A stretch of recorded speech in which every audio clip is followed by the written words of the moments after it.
Okay, right. So இதான் basic questions lah. Okay, basic questions. இதெல்லாம் பாத்துக்கங்க, எல்லாம் ஃபக்டா questions.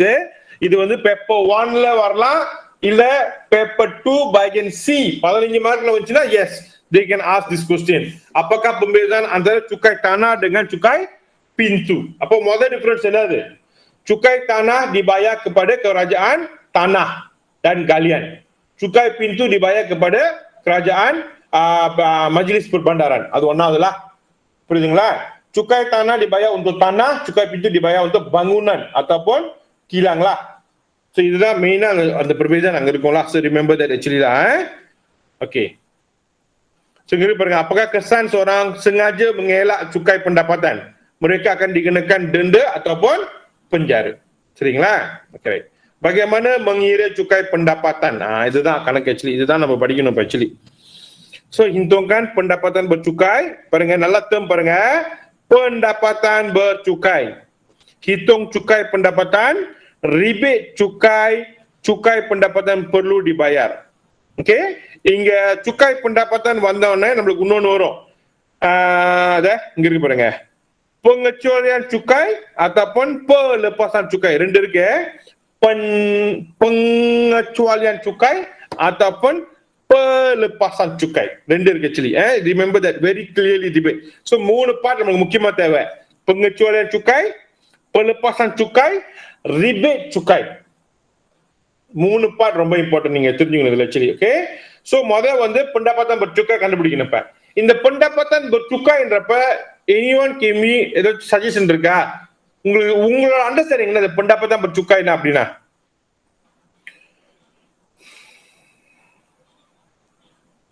Anyone? Pendapatan bercukaiனா உங்களோட அண்டர்ஸ்டாண்டிங் என்னது? What is your understanding? Apa kefahaman kamu dengan perkataan pendapatan bercukai? Sir, எனக்கு ஒரு idea என்னன்னா சார், இவ்வளவுதான் ஒரு லிமிட் கொடுத்திருப்பாங்க, அந்த அளவுக்கு நம்ம சம்பளம் ஒரு மாசத்துக்கு எடுத்தா நம்ம டாக்ஸ் கட்டணும், அந்த மாதிரி இந்த லிமிட்டேஷன் இருக்கும்னு நான் நினைக்கிறேன் சார். மற்றபடி எனக்கு அதிகமா தெரியல. நீங்க சொன்னது நான் முதல்ல சொல்லிட்டேன். அது பிறகு சொன்னா நீங்க சொன்னீங்களே ஒரு ஆளோட சம்பளம் வந்து 34,000. Anyone ஒரு வருஷத்துக்கு வந்து selepas potongan KWSP 34,000 இருந்துச்சுன்னா dia mesti mendaftar untuk membayar cukai. Tax கட்டறாத சொல்லல, நானு daftar பண்ணி taksir பண்ணனும் tax. ஓகே, முதல்ல சொன்னது ஓகே. வேற யாராச்சும் வச்சிருக்கீங்களா pendapatan bercukai? apa maksud pendapatan bercukai? Anyone else? வேற யாராச்சும் ஐடியா இருக்கா? pendapatan bercukaiனா இதுதான் அப்படின்னு சொல்ற மாதிரி?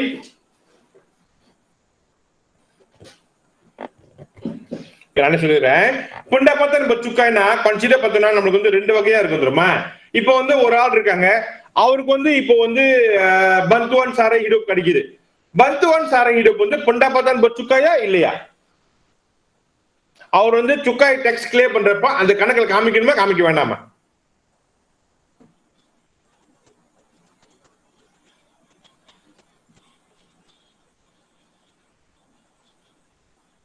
Ano யாருமே? ஓகே, தடு tak payah. ஓகே, அதே மாதிரி தான் கவர்மெண்ட் சர்வன்ட். இப்ப நாங்க இருக்கோன்றப்ப எங்களுக்கும் இருக்கும் காஜி போக்கோன்னு கொடுத்துட்டு கீழே வந்து அலவன்ஸ் வருதுல, அதுல வந்து certain allowance, ada beberapa allowance வந்து tak payah dikira untuk pendapatan. அது வந்து pendapatan bercukai கீழே வராது. சோ அப்ப நம்ம earn பண்ற எல்லாமே வந்து pendapatan bercukai கேட்டா கிடையாது. certain things வந்து dikecualikan daripada pendapatan bercukai. அது வந்து sudah jadi bantuan ataupun sudah jadi hadiah lah, அந்த மாதிரி actually. அதெல்லாம் வந்து pendapatan bercukai கீழ வராது. Means we have category. Gaji bersih yes, gaji pokok yes. அது கீழ allowance வந்து certain allowance வந்து tidak dapat dikira lah. அது நான் இன்கம் டாக்ஸ் பேஜ்ல இருந்து எடுத்து கொடுக்குறேன், உங்களுக்கு காமிக்கிறேன் நானு. எந்தெந்த அலவன்ஸ்லாம் வந்து தப்பாயா dikira sebagai pendapatan bercukai நாங்க வந்துறோம் actually. சரிங்களா? சோ முதல்ல pendapatan bercukai மீன்ஸ் இப்ப காஜி வருதுல, இப்ப என்னோட சம்பளம் வந்து 6,000 வச்சுக்கோமே, 6,000 300 வந்து allowance perkhidmatan allowance call வச்சுக்கோமே perumahan, அது வந்து டிக்ளேர் பண்ண தேவையில்லை. அப்ப அந்த 300 வந்து tolak lah. அப்ப என்னோட காஜி pendapatan bergaji வந்து bercukai வந்து 5,700 தான். அப்ப 5,700 darab dengan 12 bulan. அப்படிதான் வரும் actually. அதுதான் வந்து pendapatan bercukai. சரிங்களா? So dapat pendapatan bercukai, tolak pengecualian cukai, tolak perlepasan cukai. Okay, now come back to pengecualian cukai dan perlepasan cukai. Rendu இருக்கு. Okay. இந்த பாருங்க இருக்கு பாருங்க, நான் சொல்லிட்டு இருக்கேன் இருக்கு பாருங்க. So, termasuk segala bentuk upah, gaji, bonus, dividen, faedah, sewa, royalty semua. Namun tidak semua pendapatan diterima daripada majikan perlu dikenakan cukai. Contohnya allowance petrol, artinya sonalah allowance perjalanan, subsidi majikan perumahan atau kenderaan. Manfaat perubatan, allowance bantuan sara hidup, kola. இதெல்லாம் வந்து நீங்க pendapatan bercukaiல சேர்க்க மாட்டீங்க. அதெல்லாம் வந்து keluar daripada pendapatan bercukai. இப்போ உங்க கம்பெனிக்கு சம்பளம் கொடுக்குது, 4000 வெள்ளி சம்பளம், அதுல 500 வெள்ளி வந்து allowance பெட்ரோல் வச்சுக்கோமே, அப்புறம் வந்து இன்னொரு 400 வெள்ளி வந்து கோலா. அப்ப இந்த 500 plus 400 900 awak tak boleh jadikan pendapatan bercukai. அது வந்து ஆட்டோமேட்டிக்கா வெளியே போயிடும். அந்த 34,000 அது வராது. இந்த 34,000 இருந்துச்சுல, இதுல வந்து இது வராது. அந்த allowance வந்து tak dikira. புரியுதுங்களா? இந்த மாதிரி இது வந்து கன்சிடர் வந்து very good companies are giving இட்ல. ஏன்னா வந்து சுக்காய் கீழே போகாது, பட் நம்மளுக்கு யூஸ்ஃபுல்லா இருக்கும். அதனாலதான் வந்து அலவுன்ற கான்செப்ட் வந்து கம்பெனிஸ்ல இருக்கு, பட் நார்மல் கம்பெனிஸ்ல இருக்காது. எம்என்சி கம்பெனிஸ்ல அது இருக்கும். MNC big company, shell, Petronas, standard charter, இந்த மாதிரி பெரிய பெரிய கம்பெனிஸ்ல வந்து memang akan ada allowance beginilah. நிறைய இருக்கும். allowance கண்ணாடி சேர்த்துக்கு இருக்கும், கீகி இருக்கும், allowance untuk wife bersalin இருக்கும், allowance perubatan நிறைய இருக்கும்ல. சோ அதுக்கு certain exclusion இருக்குது. இத நான் சொன்னதுல already stated here. இதுதான் நான் சொன்னது. இப்ப நான் செக் பண்ண சொன்ன இந்த பாட்ல இந்த பாட் actually. Okay, right. Okay, pengecualian cukai. Okay, pengecualian cukai என்னன்னா பாத்தீங்கன்னா, kepada semua perbelanjaan peribadi bentuk hadiah, derma, sumbangan kerajaan atau pelbagai organisasi, contohnya perpustakaan negeri ataupun rawatan kesihatan. Okey, apa இந்த pengecualian cukai வந்து consider வந்து akan ditentukan ataupun dibelanjakan oleh diri sendiri. நீங்களா எடுத்து donate பண்றதுதான். இப்போ வந்து பந்துவான் பஞ்சே சொல்லிட்டு நீங்க ஒரு NGO காசு கொடுக்குறீங்க, அப்ப அந்த NGO வந்து செலவு பண்றாங்க. இப்ப அந்த NGO உங்களுக்கு ரிசீட் கொடுத்துருக்காங்க, அந்த ரிசீட்ல வந்து போட்டிருப்பாங்க ஓகே pengecualian cukai அப்படின்னு அங்க போட்டு ஒரு நம்பர் போட்டிருப்பான். ஓகே, அந்த மாதிரி இருந்துச்சுன்னா maksudnya நீ இன்கம் டேக்ஸ் பண்றப்ப நீங்க சொல்லலாம், நான் 1000 வெள்ளி வந்து இந்த NGO கொடுத்தேன் அப்படின்னு சொல்லிட்டு you boleh tolak daripada pendapatan bercukai itu நீங்க tolak பண்ணலாம். Remember, இது வந்து pengecualian cukai. Maksudnya kamu boleh mentaksir ataupun memberikan காமிக்கலாம், ஆனா mesti mendaftar. Remember, எல்லா NGO-க்கும் அது கிடைக்காது. Tak semua NGO yang ada nombor pendaftaran untuk pengecualian cukai mesti ada. அந்த பேர் இருக்கும் பாருங்க, mendaftar அப்படின்னு. Pelajar masih contoh இங்க போடல, ஆனா கேள்வியில இருக்கும். கேள்வி வந்து menermakan kepada NGO yang telah mendaftarன்னு போட்டிருப்பான். காமிக்கிறேன் உங்ககிட்ட. இங்க perpustakaan போட்டிருக்காங்க, ஆனா பிரச்சனை இல்ல. ஓகே, இதெல்லாம் கிளியர் பண்ணலாம். certain time வந்து பாருங்க, kepada sebuah kebajikan yang diluluskan oleh kerajaan. இந்த மாதிரி வார்த்தை இருந்தா மட்டும்தான் நம்ம கன்சிடர் பண்ணலாம். அந்த வார்த்தை இல்லைன்னா cannot consider. Remember that, cannot consider. Okay, pengecualian cukaiனா அதுதான், derma, hadiah நம்ம கொடுத்தது, நம்ம செலவு பண்ணது with our consent, அதுதான் dipanggil pengecualian cukai. Pelepasan cukaiனா அது கிடையாது. Okay, pelepasan cukai akan ditentukan dalam parlimen. அது வந்து நம்மளுக்கு கொடுக்குற சலுகை. எப்படின்னாக்கா, ஃபார் எக்ஸாம்பிள் வந்து EPF செய்யறாங்களே, EPFல இருந்து நம்ம ஒரு 6,000 வந்து மைனஸ் பண்ணிக்கலாம். உங்களோட பர்சனல் செலவு you can go up to 9,000. ஒரு பிள்ளைங்களுக்கு 2,000. இதெல்லாம் வந்து கன்சிடர் வந்து அவங்களே கொடுப்பாங்க. முடிஞ்சக்கப்பட்ட பெர்பலாஞ்சியா கபதிங்க பர்சன்டேஜ் அதுக்கு அந்த கேள்வியிலே வரும். ஒரு ஜடுவலை கொடுத்துருப்பாங்களா, யாரெல்லாம் இன்கம் டேக்ஸ் டிக்ளேர் பண்ணீங்களோ உங்களுக்கு தெரிஞ்சது. இது மாதிரி individual 9,000, gaya hidup 2,500, insurance hayat can claim up to 7,000, insurance perubatan can claim up to 3,000. இதெல்லாம் வந்து சுடா ஸ்டேட்டட், அதுல இருக்க லிஸ்ட்ல இருக்கும். அதுதான். அதே மாதிரி வந்து SSBN, உங்களுக்கு பிள்ளைங்க இருந்தாங்கன்னா SSBN போட்டா ஒரு 8,000. இதெல்லாம் வந்து நம்மளுக்கு கொடுக்குற சலுகை. இன்கம் டேக்ஸ் கட்டுறது முன்னுக்கு இந்த செலவுலாம் நீ பண்ணியிருந்தா கழிச்சுக்கலாம். இதெல்லாம் வந்து நீ உனக்கு வந்து மன்ஃபாட்லாம் அந்த மாதிரி. புரியுதுங்களா? இதெல்லாம் வந்து தெல்லாட்டி தந்துக்கன் ப்ரீஃபிக்ஸ். நீ வந்து 100,000 சம்பளம் எடுத்தாலும் சரி, பத்தாளி சம்பளம் எடுத்தாலும் சரி எல்லாத்துக்குமே ஈக்குவல் தான். அவருக்கும் அதே 7,000 தான், இங்கேயும் அதே 7,000 தான். அதே மாதிரி அவருக்கும் பெர் பிளாஞ்சா அண்டிரி 9,000 தான், நம்மளுக்கும் பெர் பிளாஞ்சா அண்டிரி 9,000 தான். இந்த 9,000 இப்போ வந்து தெரியுமா, இதுக்கு முன்னுக்கு வந்து 7,000 தான் இருந்துச்சு. அவங்க மொத்தம் ஒரு வருஷம் ஒரு ஆள் வந்து 7,000 வச்சிருந்தா மலேசியால வாழலான்ற கணக்குல. சோ அதான் கணக்கு ஆக்சுவலி 9,000 7,000. இது வந்து akan ditentukan oleh Kementerian Kewangan rules கொடுத்திருப்பான். அது பிரகாரம் தான் போவோம். சோ அப்படினா வந்து கன்சிடர் வந்து you understand these things, two things.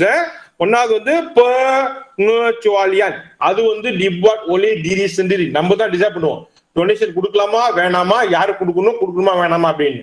அது pengecualian. Pelepasan akan diberikan oleh kerajaan pada kita. Kerajaan நம்மளுக்கு கொடுக்கிறது. ஓகே, உன் இன்கம்ல இருந்து இதெல்லாம் நீ செஞ்சினா என்ன கணக்கு காமிச்சுக்கலாம், நான் அக்செப்ட் பண்ணிக்குவேன். உன் சொந்த செலவுக்கு 9,000, இன்சூரன்ஸ் பொறுப்பாத்தானுக்கு இவ்வளவு, இன்சூரன்ஸ் பண்டிடிக்கானுக்கு இவ்வளவு, அப்பா அம்மாக்கு செலவு பண்ணா இவ்வளவு கிளைம் பண்ணிக்கலாம், SSPNல போட்டா இவ்வளவு கிளைம் பண்ணிக்கலாம், பெருசாரன் உன்னோட ரிட்டையர்மெண்ட்டுக்கு நீ போட்டா இவ்வளவு கிளைம், இதுக்கெல்லாம் ஒரு அமௌண்ட் போட்டிருப்பாங்க. They have plenty of things lah. Okay, நீங்க இப்ப கூட பாத்தீங்கன்னா Facebookல எல்லாம் போட்டிருப்பாங்க. இப்ப நான் காமிக்கிறேன். pengecualian cukai, pelepasan cukai, pelepasan cukaiன்னு நீங்க தட்டினீங்கன்னா எவ்ரி இயர் மாறும் தெரியுமா. இப்ப நான் 2021 தட்டினாக்க இதுதான் 2021ஓட pelepasan cukai அவங்க கொடுத்தது. இதுதான் உங்களோட pelepasan cukai. இண்டிவிஜுவலுக்கு 9,000, OKU-னா additional 6,000, perubatan keperluan khas dan penjagaan ibu bapa 5,000, pelepasan bagi ibu bapa 3,000. Let's say வந்து 5,000 உங்களுக்கு receipt இருக்கணும் தெரியுமா. receipt இல்லனா you can claim up to 3,000 tak payah receipt, tak payah ada receipt. அம்மாக்கு 1,500, அப்பாக்கு 1,500, tak payah ada receipt. ஆனா 5,000க்கு receipt இருக்கணும்.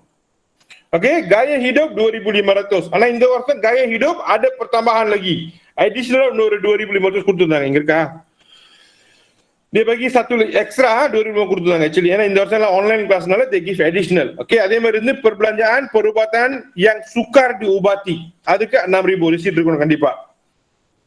யூரன் pendidikan diri sendiri, நீங்க படிக்க போறீங்கனாக்கா படிச்சிட்டு இருந்தீங்கனாக்கா அந்த யூரன் கட்டுறீங்களா யூனிவர்சிட்டில எங்கேயாச்சும் can use 7,000.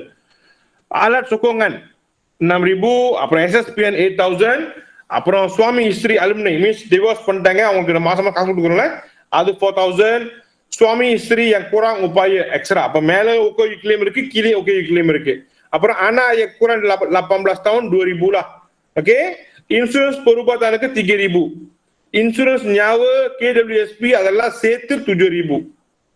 இப்போ நம்ம பிள்ளைங்களை வந்து தடிக்கா இல்லைன்னா வந்து நம்ம படிக்க சின்ன வயசு பிள்ளைங்க அனுப்புறோம்ல அசவானுக்கு 2,000, pembelian peralatan penyusuan 1,000, அப்புறம் ஸ்கீம் persaraan 3,000 இருக்கு, சொக்ஸோக்கு 2,000 2,500. இதுதான் வந்து டோப்ளோ தக்சிரன் கொடுத்தது.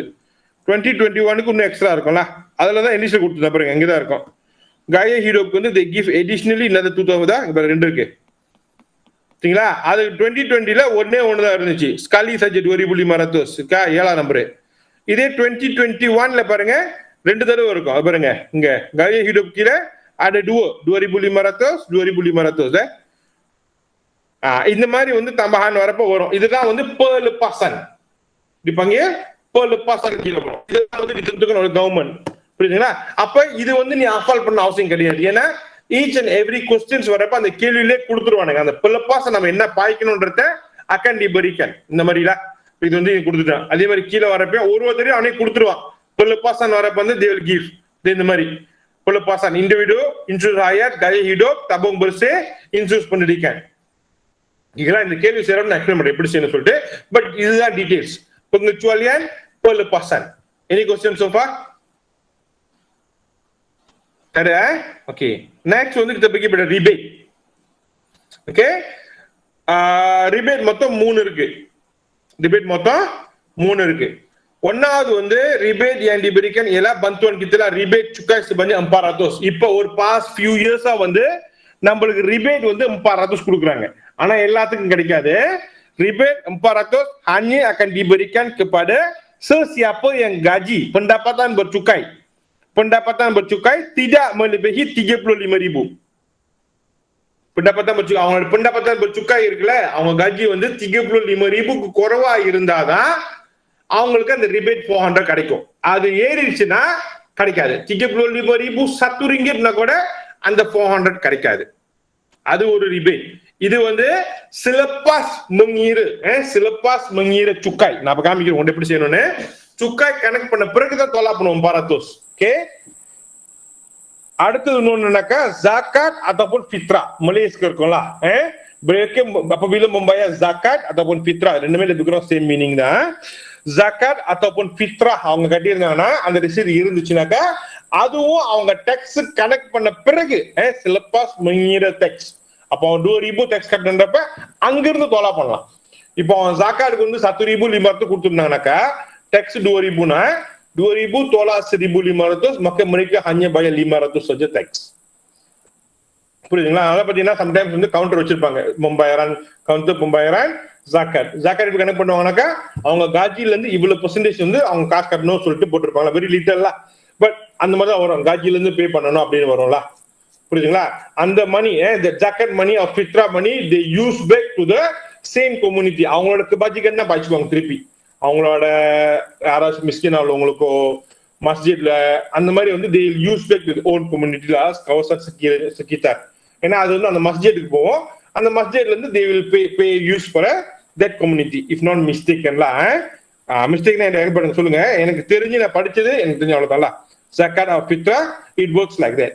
ஓகே, so far ஃபக்டா வந்து நான் முடிச்சிட்டேன், இவ்வளவுதான் ஃபக்டா. இன்னும் 2-3 ஃபக்டா இருக்கு. பங்கீரான், cukai pintu, cukai tanah, cukai pengiraan இருக்குல்ல, ஏதாச்சும் கேட்கணுமா? வேற ஏதாச்சும் ஃபக்டா பங்கீரான் கேட்கணும் இருக்கா உங்களுக்கு?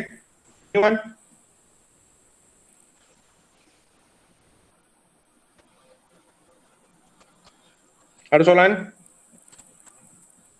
No, clear. Okay, very good. Next. சரிங்களா? இப்போ cukai போமா.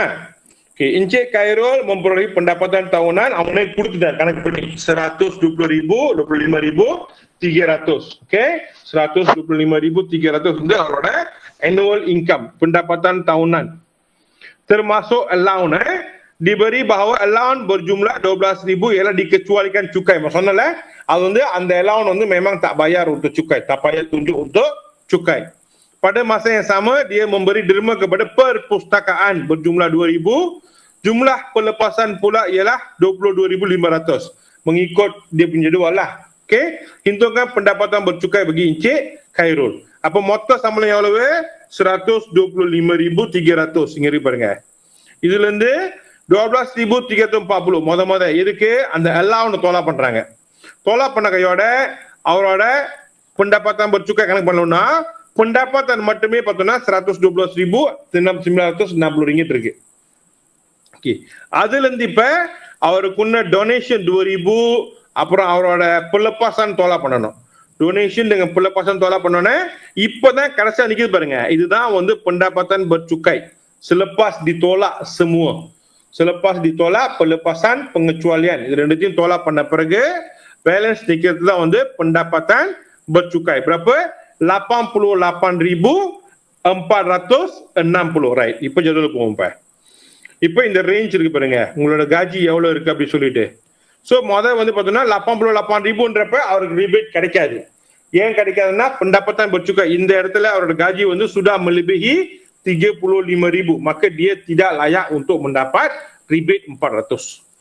அப்ப இங்க பாப்போம் 88,000 எங்க வருது? இப்ப இங்க இருக்கு. இப்ப 88,000 ada berada antara 70,000 hingga 100,000. அப்ப இது கீழே போகுது இப்ப.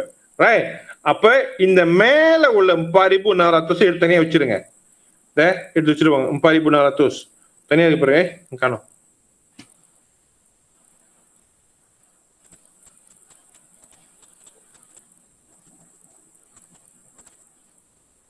ஓகே, இது வந்து கணக்கு ஒண்ணு வரல, இவ்வளவுதான்ல. இது ஜஸ்ட் ஆஸ் இந்த pendapatan bercukai tax கணக்கு பண்ண சொல்ல. pendapatan bercukai வந்து 88,460 ringgit தான் வந்து pendapatan bercukai lah. ஓகே, இப்போ நான் இதே கேள்வி சொல்றேன் எப்படி வந்து கனெக்ட் பண்ணணும் அப்படின்னு இன்கம் டாக்ஸ்க்கு. ஓகே, முதல்ல வந்து பாத்தீங்கன்னா அவங்களோட காஜி வந்து 88,460 ringgit. 460 ringgit இதுதான் ஒரு காஜி தானே. அப்ப அந்த ஜெடுவால வந்து kita kena tengok mana dia punya இது.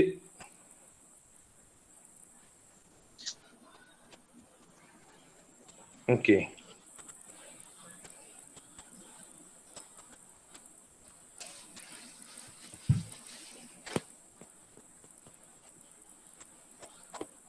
ஓகே. ஸோ இப்போ பார்த்தோம்னாக்கா இங்க இருக்கு 70,000 100,000 ரைட்டா. ஸோ அப்ப நம்ம என்ன பண்ணுவோம்னாக்கா இந்த 70,000 வந்து sudah dikenakan tax sebanyak 404,600. ஓகேங்களா. ஆனா அவரோட taxable income 88,000 தானே. அப்ப 88,460 tolak 70,000 நம்ம பண்ணோம்னாக்கா பாக்கி நம்மளுக்கு 160 ringgit வந்து இன்னும் இருக்காங்க. ஏன்னா 70,000 தான் 4,600. சரிங்க. 70,000 yang pertama தான் வந்து 4,600. இப்போ பாக்கி வந்து இன்னும் 18,460 ringgit இருக்குல்ல, அதுக்கு வந்து dikira 21%. See ya, 21%. Ada. Alhamdulillah. Okey. Apa 18,460 darab dengan 21%. Apa kena pon nampak? 18,460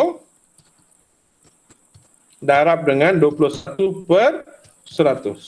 Apa அது மட்டும் டேக்ஸ் மட்டும் பார்த்தோம்னாக்கா 3,876 ringgit 60 sen வருது. Tambah dengan 4,600. அப்ப அதோட மொத்த taxable income 84,076.60 sen. இதுதான் அவரோட டேக்ஸ் கட்ட வேண்டியது. சோ அவர் எவ்வளவு டேக்ஸ் கட்டணும்னாக்கா 8,476 ringgit 60 sen. அதுதான் அவரோட டேக்ஸ் கட்ட வேண்டிய amount.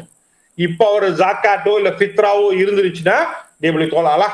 Kalau tak ada dia kena bayar tax sebanyak 8,476 ringgit 60 sen.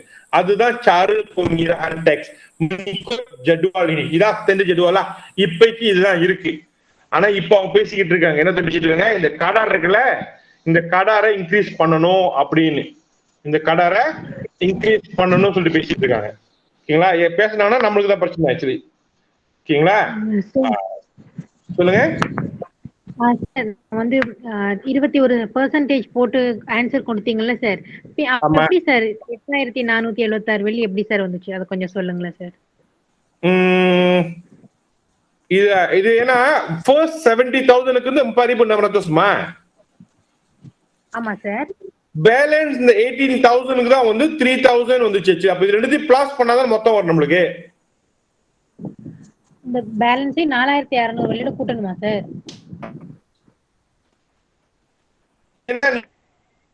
pendapatan வந்து lagi banyak, lagi tinggi dia punya tax kamu kena bayar.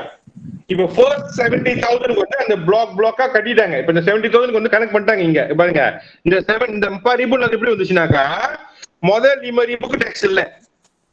அப்புறம் இந்த 5,000 வந்து 20,000 15,000 இருக்குல்ல, இந்த 15,000 வந்து dia kena bayar 150 ringgit. அதுக்கப்புறம் 20 இருந்து 35க்கு ஒரு 15,000 இருக்கு. இந்த 15,000 வந்து 450 3,000 lah, lebih kurang 300. ஏன்னா தப்பா பண்ணாங்க, இந்த 150 தப்பா பண்ணது இங்க வந்திருக்கு ஆக்சுவலி. அடுத்து 35 இங்க 50,000 வரும், இங்க ஒரு 15,000 இருக்குல்ல, இதுக்கு வந்து கன்சிடர் வந்து lebih kurang 600. இப்படியே ஏறிட்டே போவோம். இப்போ இது வந்து டோட்டலா இதெல்லாம் பிளஸ் பண்ணி தான் இங்க இருக்கு 4,600. புரியுதுங்களா? புரியுது சார். சோ இப்ப 70,000 வந்து அவங்க கனெக்ட் பண்ணிட்டாங்க. இப்ப அடுத்த பிளாக் 100,000 தாண்டல. அப்ப antara 70 இங்க 100,000ன்றனால அந்த 70க்கு மேல எவ்வளவு இருக்கோ அது எல்லாத்தையும் கொண்டு வந்து டாராப் dengan 21%. இதுவே 100,000 தாண்டி போயிட்டாருனாக்கா 100,000 முதல் 100,000க்கு dia kena bayar 10,900. அந்த பேலன்ஸ் இருக்கிற அமௌண்ட் எவ்வளவு இருக்கோ அதை மைனஸ் பண்ணிட்டு kamu kena darab dengan 24%. Kalau dia punya gaji dia kurang daripada 250,000 குறைவா இருந்துச்சுன்னா, 250,000 தாண்டிச்சுன்னா maka dia kena pergi இந்த பிளாக் போயிடும். அந்த பிளாக் போயிட்டே இருக்கும். சோ இப்போ அவரோட காஜி வந்து pendapatan bercukai 2 மில்லியன் இருந்துச்சுன்னா maksudnya அவரோட டாக்ஸ் மட்டும் பாத்தீங்கன்னாக்கா 30%. ஃபர்ஸ்ட் 2 மில்லியனுக்கு வந்து அவர் 500,000 டாக்ஸ் கட்டுவாரு. பேலன்ஸ் வர இதுக்கெல்லாம் வந்து dia kena bayar mengikut 30% lah. So 100,000 இருந்துச்சுன்னா dia kena bayar lebih kurang 33,000 lah. புரிஞ்சுங்களா? Okay sir. சோ இந்த ஜெடுவல் வந்து இப்போ உள்ள கரண்ட் சிச்சுவேஷனுக்கு, இப்போ ஃபியூச்சர்ல வரப்போ மாறலாம். சரிங்களா? ஆனா இந்த ஜெடுவல் இப்போ உள்ள சிச்சுவேஷன், இப்போ யாரெல்லாம் டாக்ஸ் கட்டுறாங்களோ அவங்க இது பிரகாரம் தான் டாக்ஸ் கட்டுறாங்க ஆக்சுவலி. ஓகேங்களா? சோ இதுதான் pendapatan bercukai. இப்போ அடுத்த கேள்வி பாருங்க. Ashraf mempunyai pendapatan bercukai so இது pendapatan bercukaiன்றப்ப அவங்க pelepasan pengecualian tolak பண்ணிட்டாங்க. Kita வச்சுக்கங்க, bila dia cakap pasal pendapatan bercukai ni பேசுனாங்கன்னா maksudnya pelepasan pengecualian அவங்களே tolak பண்ணிட்டாங்க, நம்மளுக்கு வேலை கொடுக்கல, டைரக்டா வச்சுட்டாங்க. இப்ப Ashraf mempunyai pendapatan bercukai sebanyak 47,531 ringgit pada tahun 2020. Dia telah membayar zakat berjumlah 280. Pada tahun tersebut இந்த cukai pendapatan yang perlu dibayar, right? So இப்ப அவங்க எல்லா வேலையும் முடிச்சாங்க, சிலம் கணக்கு பண்ண வேண்டியதான். இப்ப சொன்ன மாதிரி பாத்தீங்கன்னாக்கா pendapatan bercukai ialah 47,000. Apa dia tak layak mendapat rebate, karena rebate வேணும்னா mesti kurang daripada 35,000, right? Apa 47,000 jatuh di antara 35 hingga 50. Apa first 35,000 க்கு வந்து memang kena bayar 600. பாருங்க, first 35,000 க்கு வந்து dia kena bayar 600. அப்ப அதை எடுத்துட வேண்டியதான். அப்ப 47,531 ல இருந்து தோலா 35,000. அப்ப lebih kurang நம்மளுக்கு வந்து lebih kurang அங்க ஒரு 12,000 வருது தானே. அந்த 12,000 darab dengan 8%. அதுக்கு மட்டுமே 1,000. அப்ப மொத்த சுக்காய் வந்து 1,000 campur dengan 600. பாருங்க, இது தப்பு பண்றாங்க. அதுக்கப்புறம் அவர் zakat கொடுத்திருக்காரு சொன்னால அது கடைசியா தோலா பண்ணோம். சோ கடைசியா தோலா பண்ணாங்க 280 ringgit. தோலா பண்ணோன்னா அவர் கட்ட வேண்டிய சுக்காய் வந்து 1,322 ringgit 48 sen. சொன்னதுதான் இங்க வந்திருக்கு, புரியுதுங்களா? Anyone confusing? இது குழப்பமா இருக்கா?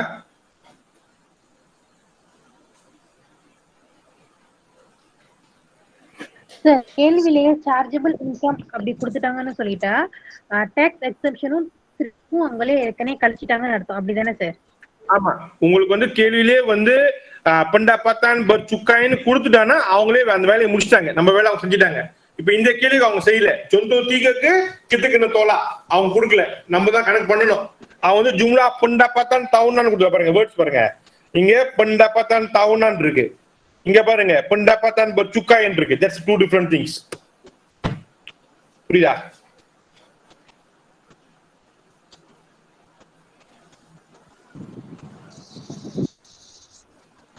அடுத்த சொல்ல anyone?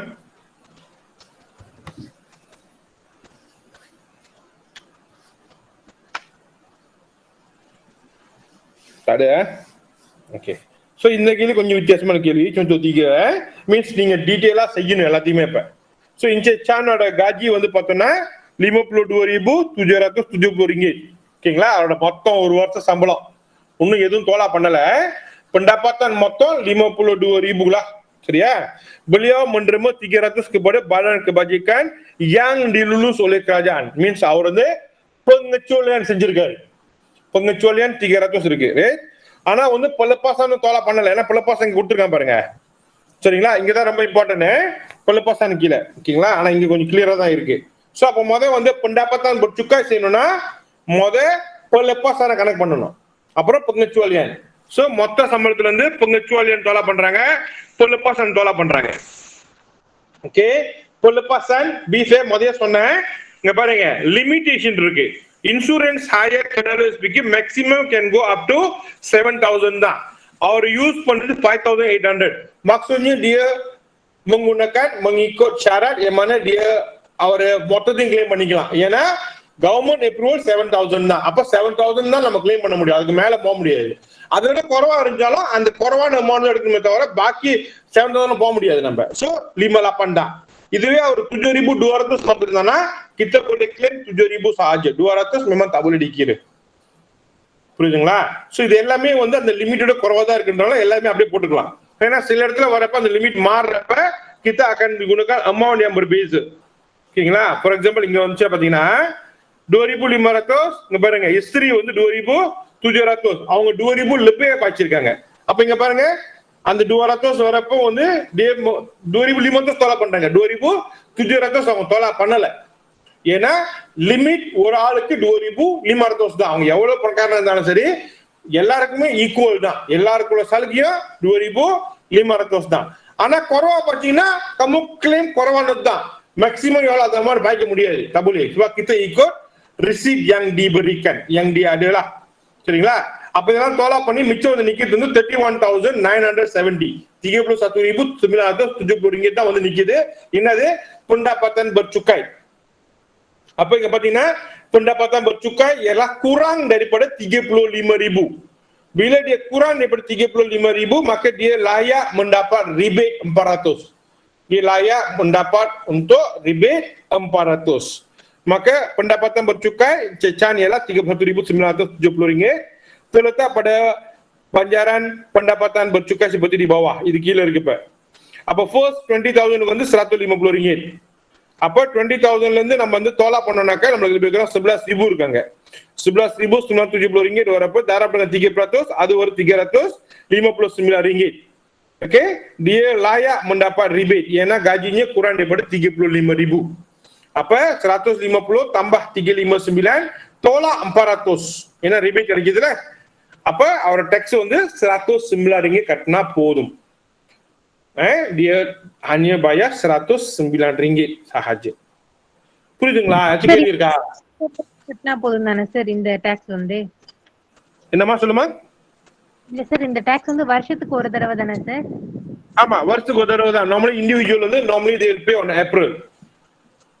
சார் 2500 வழி லிமிட்னு சொன்னீங்களே அது எதுக்கு சார்? மெடிக்கல்க்கா இல்ல எதுக்கு சார் அது? இங்க போட்டு அந்த லிமிட் சொன்னல நான் சொன்னல இப்ப நாம காமிச்சல உங்ககிட்ட இங்க இருக்குல. ஃபார் எக்ஸாம்பிள் இருக்குனாக்கா இது வந்து இப்போ 2019 2021 வரும். சரி நீங்க இப்ப யூஸ் பண்ணலாம்ல. ஓகே இந்த மாதிரி இருக்குல்ல. சோ இப்போ இந்த மாதிரி வரப்ப பாருங்க perbelanjaan melancong dalam negara 1,000. அப்ப நீங்க ஃபார் எக்ஸாம்பிள் நீங்க லங்காவி போனீங்க வச்சுக்கோமே.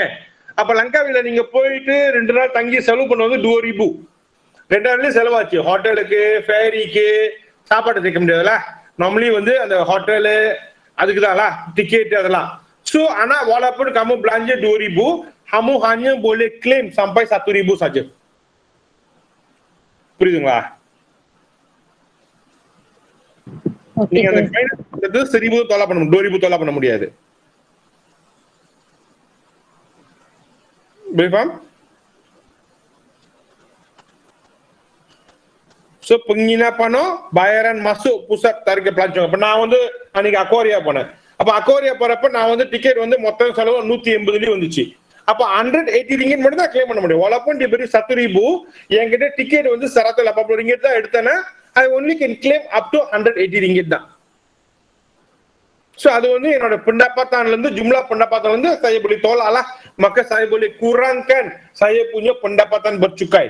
Bila pendapatan bercukai saya kurang, maka saya akan bayar cukai yang lebih rendah.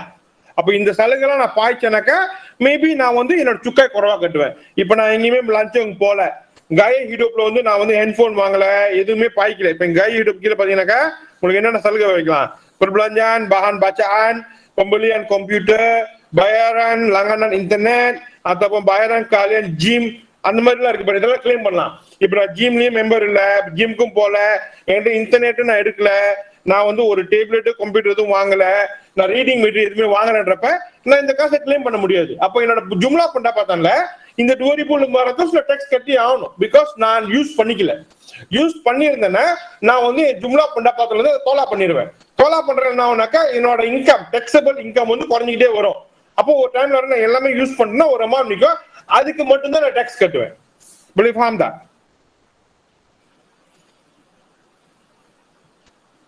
இது வந்து கன்சிடர் கவர்மெண்டோட basic necessity of the people. ஒரு ஆளோட அத்தியாவசிய தேவைகள் அப்படின்னு சொல்லிட்டு வச்சுட்டாங்க இந்த இடத்துல. இதெல்லாம் வந்து சலுகை kelebihan diberikan oleh rakyat Malaysia. ஓகேங்களா?